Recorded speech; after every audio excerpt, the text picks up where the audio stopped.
Многу навивање, овации, аплаузи, релаксирана, надпреварувачка атмосфера имаше деновиве на трибините од спортската сала Капетан Кирчо Димитриов.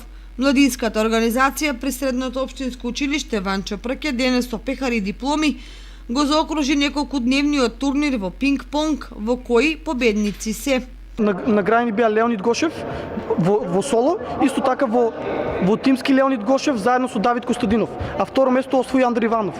Додека во фудбал најдобар стрелец зема Давид Димитров со постигнати 7 гола на 4 надпревари. А меѓу учениците од 1 до 4 година имаше и турнир во футсал, во кој златниот пехар го освоија учениците од 4 година. На турнирот имаше 13 екипи во фудбал, од кои што првото место беше награден со парична награда од 4000, второто место со парична награда од 2000 и третото место со парична награда од 1000 денари. Овој турнир гимназијалците го реализираа со поддршка од Европската унија.